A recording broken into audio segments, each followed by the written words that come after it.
धनुष्य बाणापुढे बटन दाबा. सदाशिवरावला मत, आदरणीय मोदी साहेबांना मत आहे आणि ते आपण पवित्र काम 13 तारखेला करावं अशी विनंती करतो. थांबतो. जय हिंद, जय महाराष्ट्र. धन्यवाद सन्माननीय विखे साहेब. मागे काही जण अजूनही उभे आहेत, बरीच गर्दी आहे मागे. काही चेअर्स, थोड्याफार चेअर्स मागे आहेत. आपण तिथे बसलात तर नक्कीच आपल्याला व्यवस्थित सगळं ऐकता येईल. अर्थात साहेब तसं बघितलं तर आमच्या प्रत्येक कणाकणात मोदी साहेब आहेत. अगदी आमच्या शेतकऱ्याची ताकद आहेत मोदी साहेब, आमच्या सुरक्षा कर्मचाऱ्याची ताकद आहे मोदी साहेब, आमच्या विद्यार्थ्यांची ताकद आहे मोदी साहेब. तसं बघितलं तर परराष्ट्रात जे राहतात, भारताबाहेर जे राहतात त्यांच्यासाठी सुद्धा, जे भारतीय म्हणून तिथे राहतात त्यांच्यासाठी सुद्धा ताकद आहेत मोदी साहेब.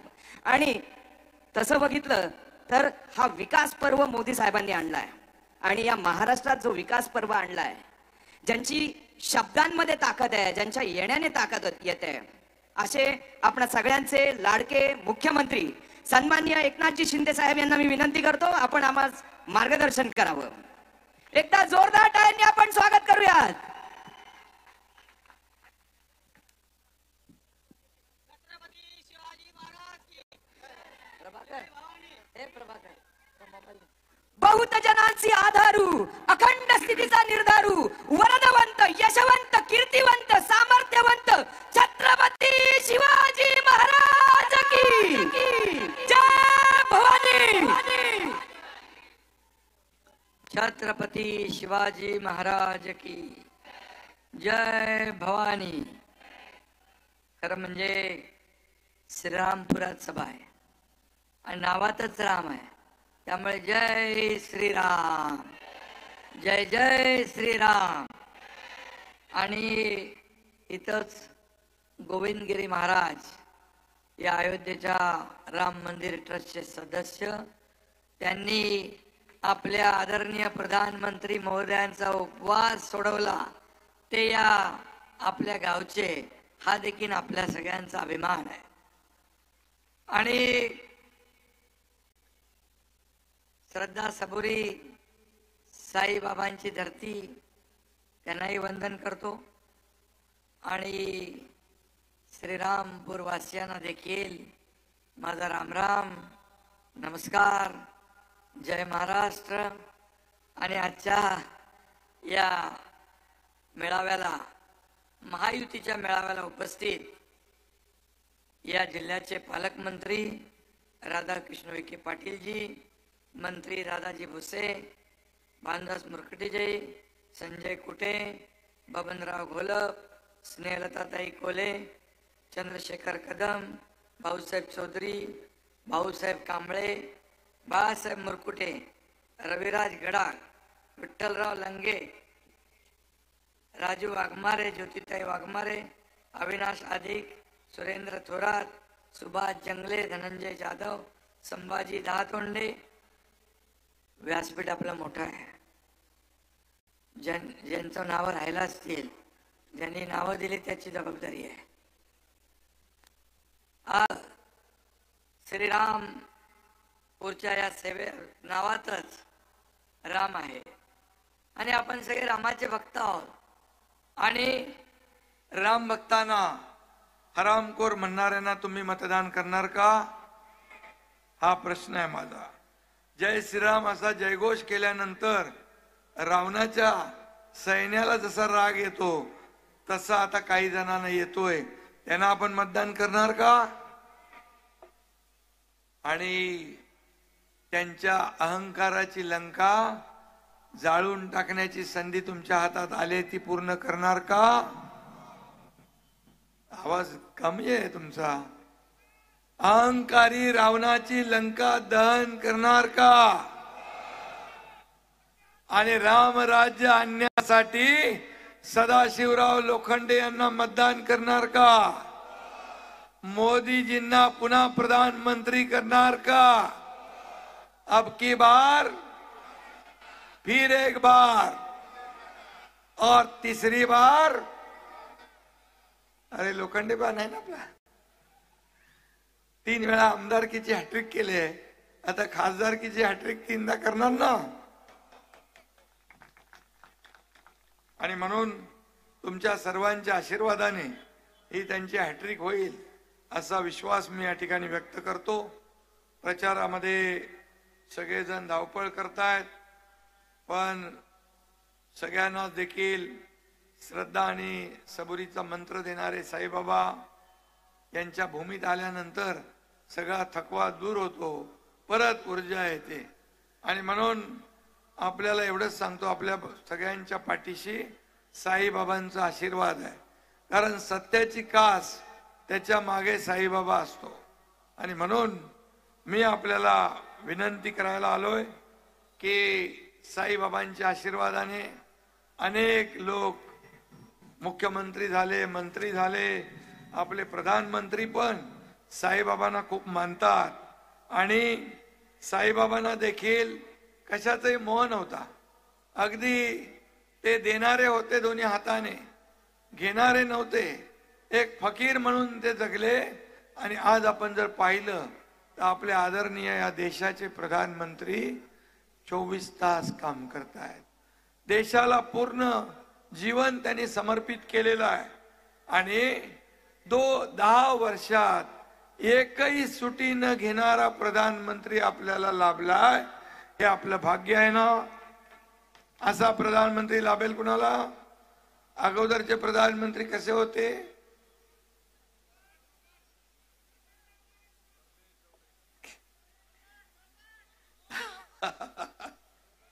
पण आपले प्रधानमंत्री आज आवाज देतात, भारत बोलतो आणि जग हलतो, अशी परिस्थिती आज आहे. पूर्वी पाकिस्तान आपल्यावर हल्ला करायचा, आपल्यावर बॉम्ब फेकायचे, आपल्या सैनिकांची मुंडकी छाटून पाकिस्तानात न्यायची. आणि तेव्हाचे प्रधानमंत्री त्यांच्या इनोच्या बैठकीत सांगायचे, बघा यांना समजवा, बघा यांना सांगा. मजबूर भारत आहे का आता मजबूत भारत आहे. आणि त्याचे प्रधानमंत्री नरेंद्र मोदी आहेत. घुसके मारेंगे म्हणून सांगतात. आणि पुलवामाचा बदला बालाकोट मध्ये सर्जिकल स्ट्राईकने घेणारे, त्यांचं नाव नरेंद्र मोदी. आणि म्हणून आता हे सगळं चालणार नाही, बिलकुल चालणार नाही. हे पाकिस्तानला त्यांनी सांगितलेलं आहे. आणि म्हणून आज मी आपल्याला सांगतो, पाकिस्तान मधल्या म्हणजे देशात राहायचं, पाकिस्तानची बोली बोलायचं. आज मगाशी आपल्या पालकमंत्री महोदयांनी त्याचा उल्लेख केला. मुंबईवर हल्ला करणारे दहशतवादी कसाब आणि शहीद झालेले हेमंत करकरे, कामटे, साळसकर, आपले तुकाराम ओंबळेनी तर त्या कसाबच्या गोळ्या सगळ्या पोटात घेतल्या, पण कसाबला सोडला नाही. या शहीदांचा अपमान काँग्रेस करते वडेट्टीवार. बाळासाहेबांकडे होता तेव्हा चांगला होता, काँग्रेसमध्ये गेला बिघडला. आज हे काँग्रेसची भाषा बोलू लागले, पाकिस्तानची भाषा. फारुख अब्दुल्ला म्हणतो पाकिस्तानी बांगड्या नाही भरल्या त्यांच्याकडे अनुभवामुळे. म्हणजे त्यांच्या मांडीला मांडी लावून तुम्ही इथं बसताय इंडिया आघाडीमध्ये. आज खरं म्हणजे हा देशद्रोह आहे. या देशद्रोहांना या निवडणुकीत तुम्ही धडा शिकवणार की नाही? त्यांच्या विरोधात मतदान करणार की नाही? चिडून पेटून मतदान करायला पाहिजे. आणि या नरेंद्र मोदीजी आपले देशभक्त आहेत. ही निवडणूक फक्त एका शिर्डी लोकसभेची नाही, ही निवडणूक फक्त लोखंडेंची नाही, ही निवडणूक या देशाचा नेता निवडण्याची आहे. ही निवडणूक या देशाच्या विकासाची आहे. ही निवडणूक देशाच्या प्रगतीची आहे. आणि म्हणून एक देश तोडायला निघालेत, देशाचे तुकडे तुकडे करणारी एक गँग आणि देश जोडणारे देशभक्त, राष्ट्रभक्त, त्यांच्या नसानसामध्ये देशभक्ती भरलेले नरेंद्र मोदीजी, आपल्या देशाचं नाव जगात रोशन करणारे प्रधानमंत्री नरेंद्र मोदीजी एकीकडे आणि दुसरीकडे कोण आहे? राहुल गांधी. हा या देशाचा नेता काय?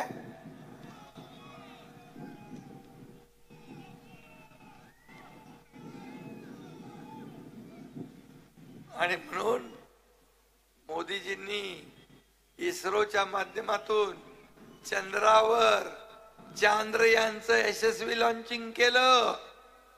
देशाचं नाव जगात झालं. परंतु काँग्रेस या युवराजांचं 40 वर्षापासून लॉन्चिंग, 50 वर्षावर लॉन्चिंग करताय, लॉन्चिंगच होत नाही. हा फरक आहे ना. मग कोणाला निवडणार तुम्ही? कोणाला मत देणार? एकच नाव या देशामध्ये, ते आहे नरेंद्र मोदी. ही इंडिया अलायन्स एकत्र आली आहे. मोदी द्वेषाने पछाडली आहे. काय तर मोदीला हरवा, मोदीनं हरवा. मोदीला हरवून देणार तुम्ही? मोदींना हरवा आणि पाकिस्तान फटाके फोडणार, हे करून देणार तुम्ही? यांचे जे काही मनसुबे आहेत ते आपण पूर्ण होऊ देणार? मोदी को हराना मुश्किल ही नहीं, नामुमकिन है. का तर त्यांची देशसेवा. आज त्यांनी अयोध्येमध्ये राम मंदिर बांधलं ना. श्रीरामपूर आहे ना हे. करोडो राम भक्तांचं स्वप्न, आपल्या हिंदू हृदय सम्राट बाळासाहेब ठाकरे यांचं स्वप्न राम मंदिर बांधण्याचं कोणी पूर्ण केलं? नरेंद्र मोदीजींनी. काश्मीरचं 370 कलम हटवण्याचं काम कोणी केलं?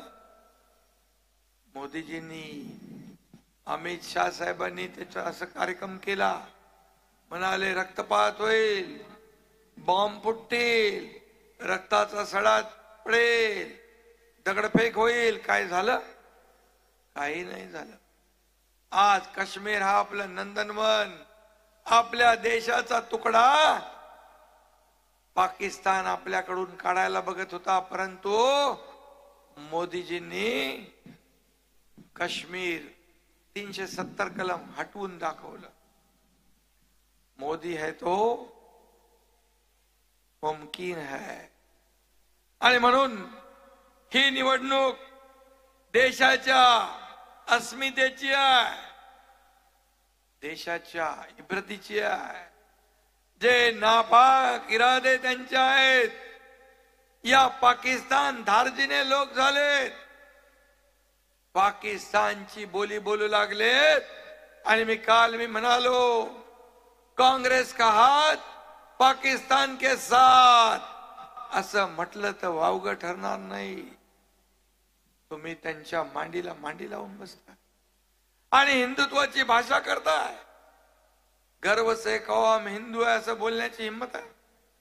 आता तर हिंदू हृदय सम्राट बाळासाहेब ठाकरे हे नाव घेण्याची देखील हिंमत नाही. हिंदू हृदय सम्राट म्हणून त्यांची जीभ कचरायला लागली. हे हिंदुत्व आहे. मी हिंदू आहे, मी हिंदू आहे, मी हिंदू आहे, मी मर्द आहे, मी मर्द आहे, काय बोलायला लागत? अरे तुम्ही हिंदुत्व सोडलं 2019 ला, जेव्हा तुम्ही निवडणूक शिवसेना भाजपा म्हणून लढले. सरकार कुणाबरोबर बनवायला पाहिजे होतं सांगा तुम्ही? बनवलं कुणाबरोबर? काँग्रेस बरोबर. तेव्हाच तुमचं एक शिवसेना प्रमुखांचे विचार तुम्ही सोडले. या तमाम 12.5 कोटी जनतेच्या पाठीत खंजीर खुपसला. भारतीय जनता पार्टी मित्र पक्षाच्या पाठीत खंजीर खुपसला. काय मिळवलं? आणि आम्ही या एकनाथ शिंदेने हा अन्याय दूर करण्याचं धाडस केलं आणि तमाम महाराष्ट्रातल्या जनतेच्या मनातलं सरकार आम्ही स्थापन केलं. आज आपण पाहतोय 2.5 वर्षापूर्वीचं सरकार आणि 2 वर्ष काम केलेलं सरकार. आज 2.5 वर्षापूर्वी या सरकारने सगळं बंद केलं होतं ना. सण उत्सव परंपरा सगळं बंद होतं. आपलं सरकार आल्यानंतर काय केलं? सगळी बंदी हटवली. सगळ्या कामात खोडा घातला होता. सगळे रस्ते, तुमचा नागपूर समृद्धी हायवे पण बंद होता. अटल सेतू बंद होता. मेट्रो बंद होती. सगळे प्रकल्प बंद होते. सगळ्यामध्ये खुट्टा मारून ठेवला. स्पीड ब्रेकर टाकून ठेवला. आणि आम्ही आल्यानंतर पहिले सण उत्सवाची बंदी हटवून टाकली आणि सण उत्सवाची बंदी हटवली. सगळे सण उत्सव सुरू झाले. मोकळा श्वास घेऊ लागले लोक आणि सगळं बंद पडलेलं त्याला चालना मिळाली. समृद्धी महामार्ग उद्घाटन मोदीजींनी केला. अनेक प्रकल्पांचं मोदीजींनी उद्घाटन केलं. अटल सेतू केला. मेट्रो केलं. आज समृद्धी महामार्ग हा एक गेम चेंजर प्रकल्प झाला. आज शेतकऱ्यांसाठी कष्टकऱ्यांसाठी हा एक वरदान ठरला. जमिनीचा मोबदला आम्ही सगळे कायदे नियम बाजूला ठेवले. जमिनीचा मोबदला 5 पट आम्ही दिला. शेतकऱ्यांना समृद्धी दिली. आता माझ्याकडे एक मागणी आली आहे. श्रीरामपुरातली 70 गावं याला थेट जोडायची आहे. तुमची गावं हा एकनाथ शिंदे आपलं सरकार हे जोडल्याशिवाय राहणार नाही हे मी या ठिकाणी सांगतो.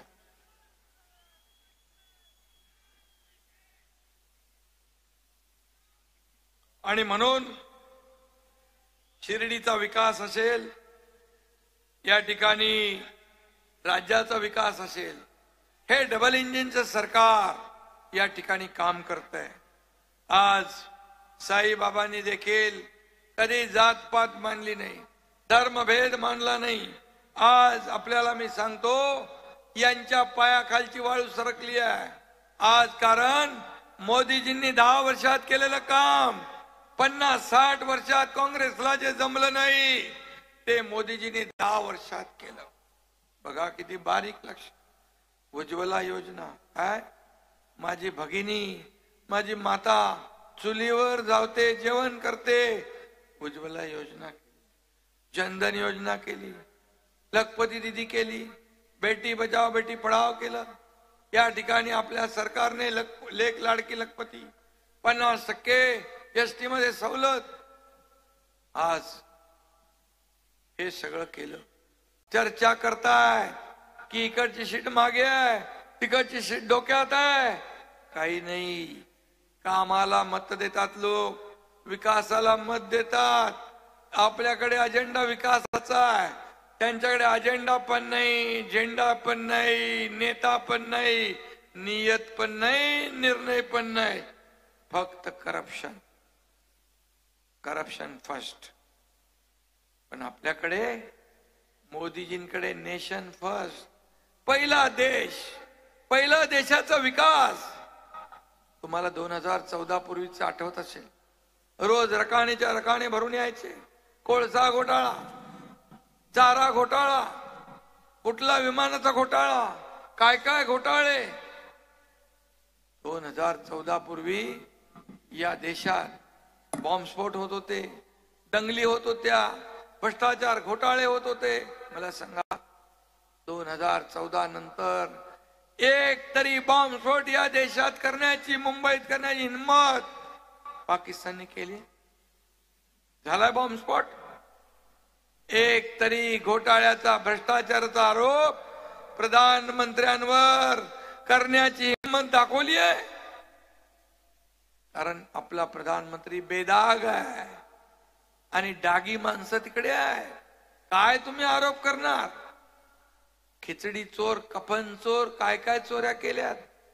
चारा घोटाळा, चारा खाला,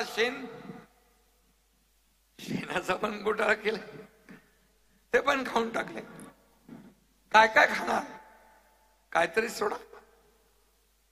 पण फक्त देश के देश, आईचं दुःख विसरून देखील कर्तृत्वाला प्राधान्य देणारा हा प्रधानमंत्री, असा प्रधानमंत्री आपल्याला लाभलाय. 24 तास काम करणारा, फक्त देश सेवा के देश सेवा विचार करणारा.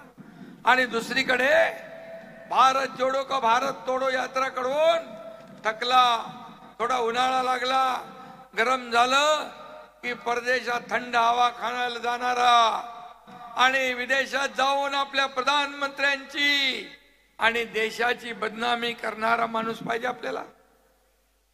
त्याला मत देणार स्वप्नात सुद्धा कोणी विचार करणार नाही.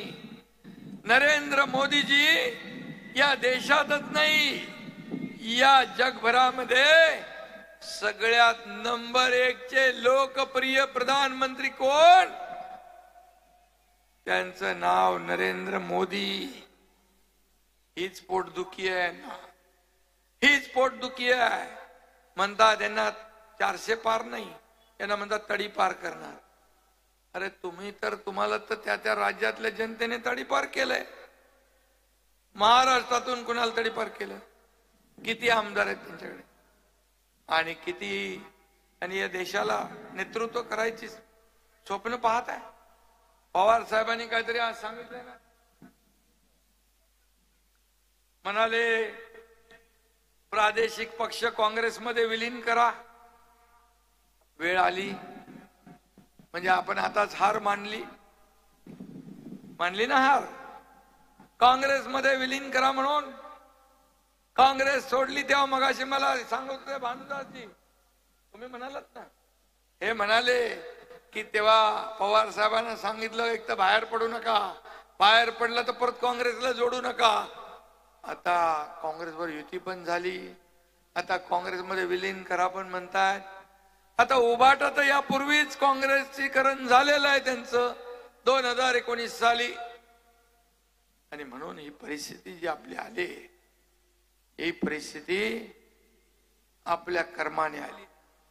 खऱ्या अर्थाने या देशामध्ये आज किती लोक एकत्र आले पाहिलं आपण, पण एक एक निघून गेले. त्यांना माहित आहे मोदीजींच्या विरोधात 2014 साली अशाच एकत्र आले. काय झालं? जनता मोदीजींच्या बरोबर आली, त्यांचा काँग्रेसचा सुपडा साफ केला. यानंतर 2019ला एवढ्या शिव्या दिल्या, एवढे आरोप केले की विरोधी पक्ष नेता बनवायला जेवढे खासदार लागतात तेवढे पण नाही आले. आता काय होणार सांगा बरं? 2024ला काय होणार? सुपडा साफ होईल ना?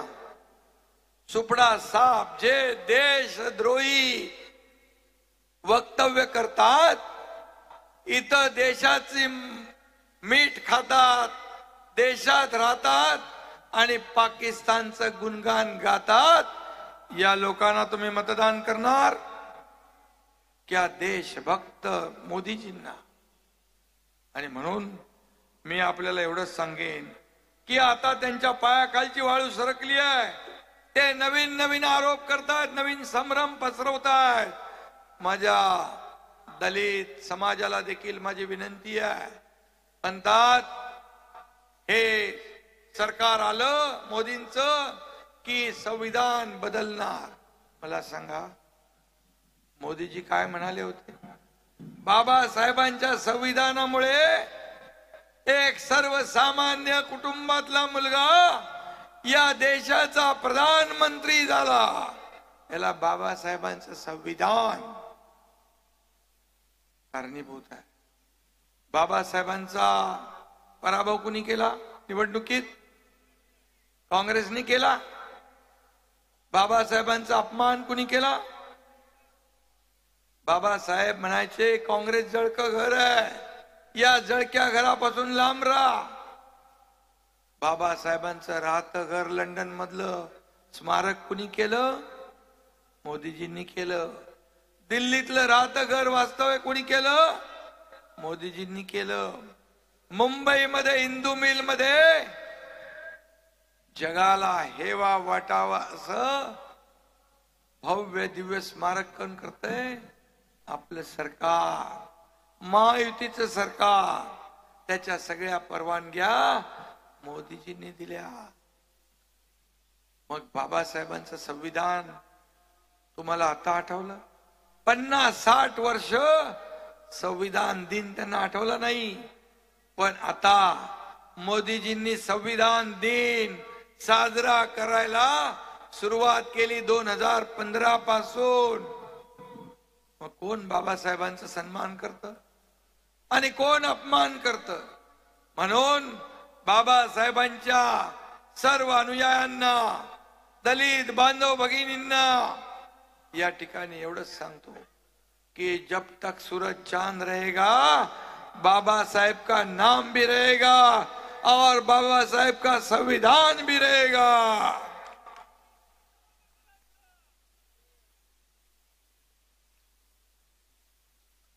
आज इकडे मुस्लिम समाजातली लोकही आहेत. मी आपल्याला सांगू इच्छितो, आपल्याला देखील घाबरवण्याचा प्रयत्न करतात. हे आले तर हे करतील, ते आले तर ते करतील. आज आयुष्मान भारत योजना 5 लाखाची, पंतप्रधान योजना घरांची, 80 कोटी लोकांना मोफत राशन देण्याची योजना, आपण सरकारने महात्मा फुले ज्योतिबा फुले योजना 5 लाखाची, अनेक योजना आपण केल्या. शेतकऱ्यांना 6,000 रुपये मोदीजी देतात, 6,000 रुपये आपलं सरकार देतं. 1 रुपयात पीक विमा योजना आपण देतो. त्याच्यामध्ये काय आपण फरक केलाय? फक्त मराठी. सबका विकास, सबका साथ, सबका विश्वास या योजना सगळ्यांना लागू आहे. मग मोदीजींच्या बद्दल हे मनामध्ये विष पेरण्याचं काम जे लोक करतायत, काँग्रेस आणि इंडिया अलायन्स, यांना उत्तर देण्याची संधी तुमच्या हातात आलेली आहे.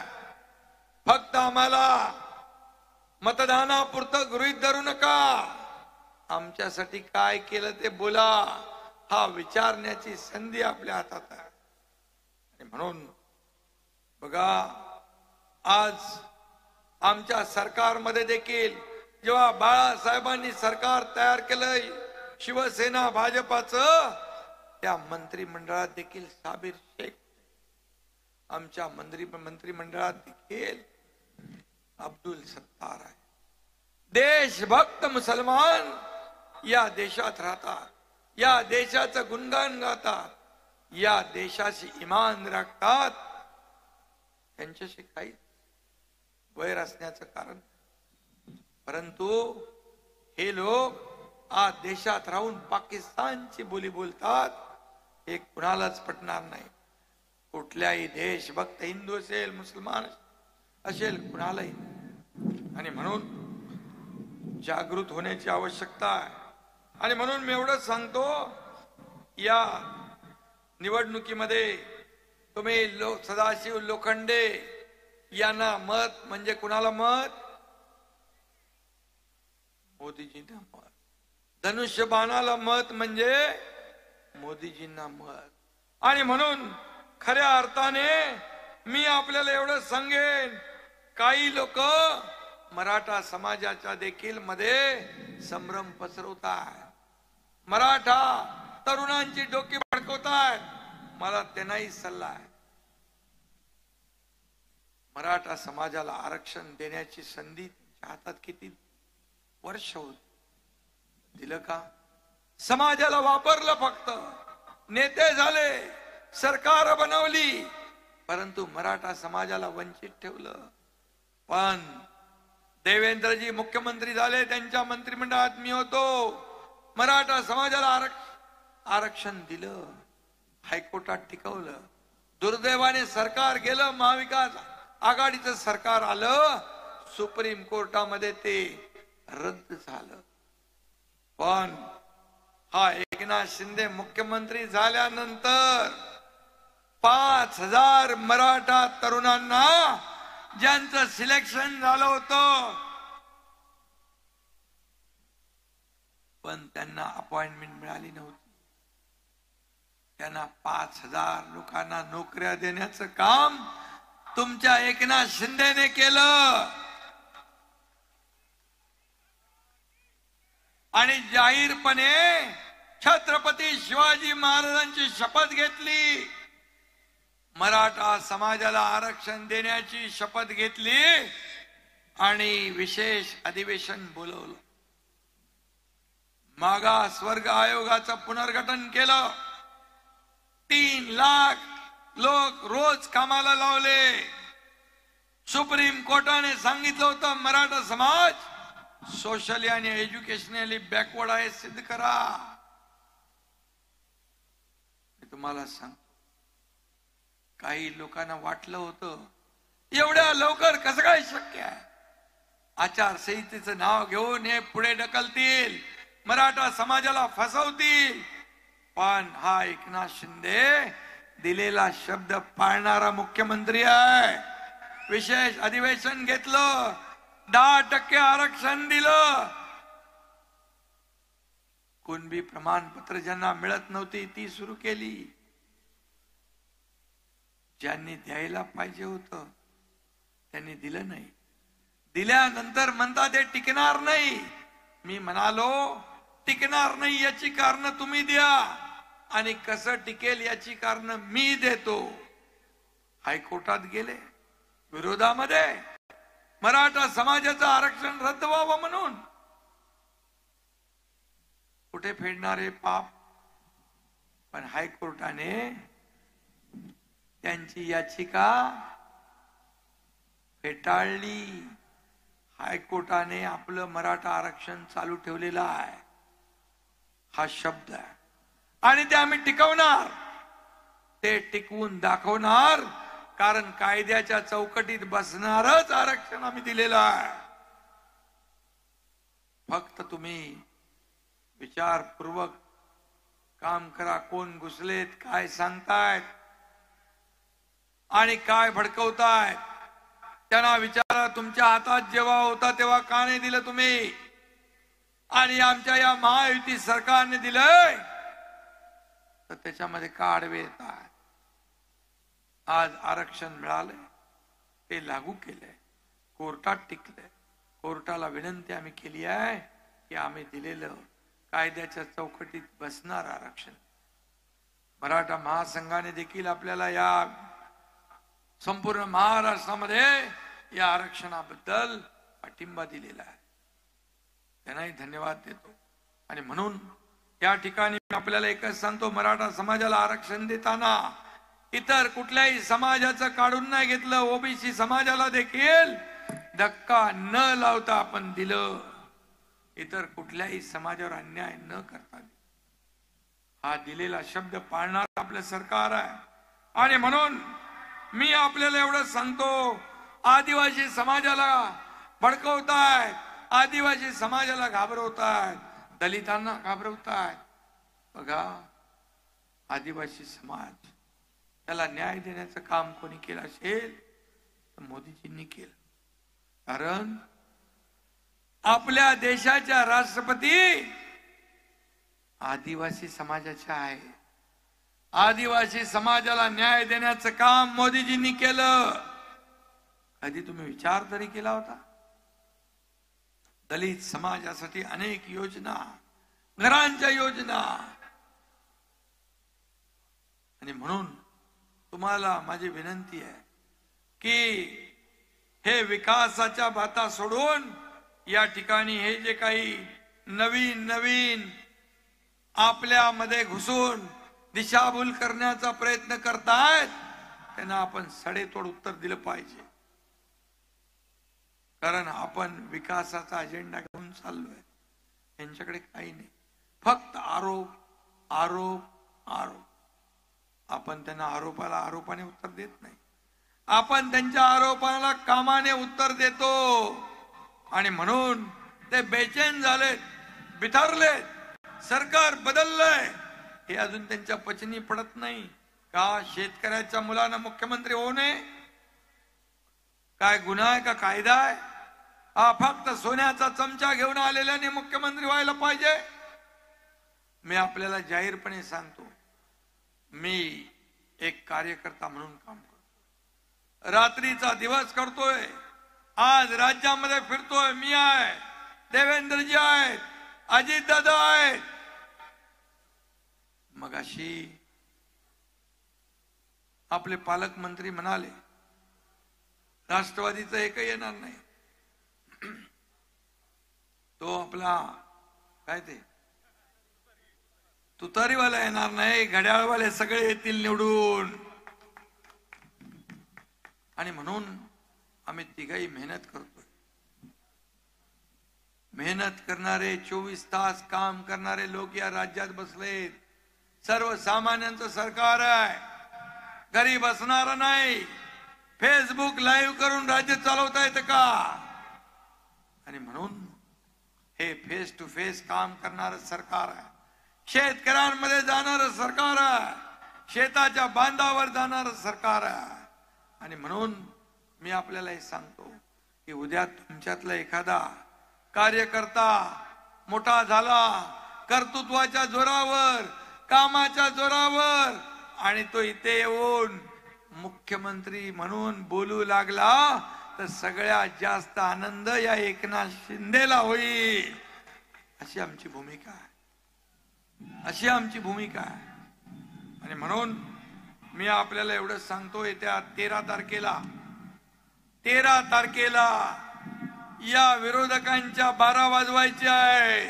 ही संधी आपल्या हातात आहे. ती संधी आपण पूर्ण करणार का? 12 वाजवणार का? आणि म्हणून माझी विनंती आहे, मोदीजी देखील विनंती करतात सगळ्यांना, सकाळी 7 वाजता आपलं मतदान उतरवा, आपलं स्वतःच मतदान करा. मतदान टक्केवारी आपली वाढली पाहिजे. मतांची टक्केवारी वाढली की तुमचे सदाशिव लोखंडेची टक्केवारी वाढली. मतांची टक्केवारी वाढली की तिकडे सुजय विखेची टक्केवारी वाढली. टक्केवारी वाढली की हे तुमचे दोन्ही खासदार आजूबाजूचे उद्या 400 मध्ये दोघंही हात वर करायला पाहिजे ना.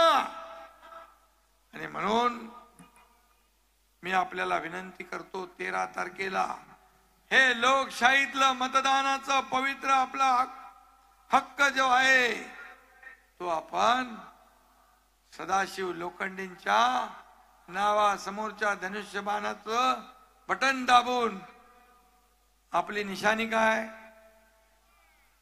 काय निशाणी आहे?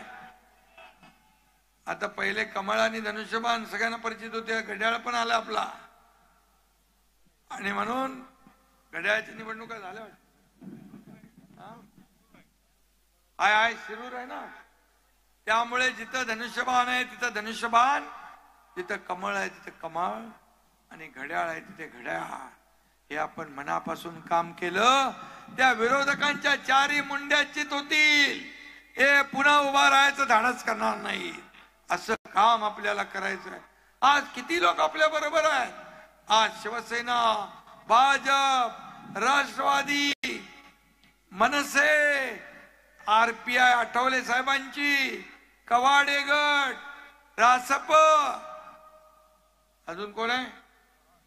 प्रहार, मराठा महासंघ, सगळे आहे. हा मनसे घेतलं नाव.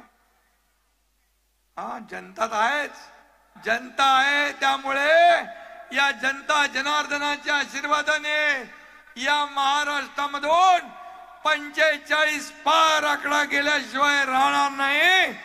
आणि देशामध्ये अब की बार फिर एक बार मोदी सरकार, आणि फिर तीसरी बार. अरे आहे ना आपला सदाशिवराव,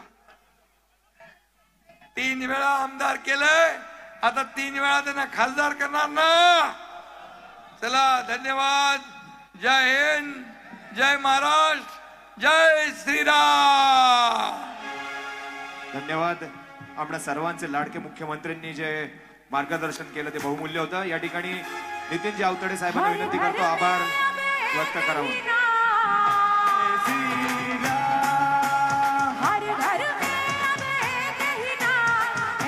एक मिनिट एकच मिनिट. एकच बोलायचं राहून गेलं. पालकमंत्र्यांनी प्रत्येक शहरात छत्रपती शिवाजी महाराजांचा पुतळा बसवण्याची घोषणा केलेली आहे. त्याला मुख्यमंत्र्याचा पूर्ण पाठिंबा आहे.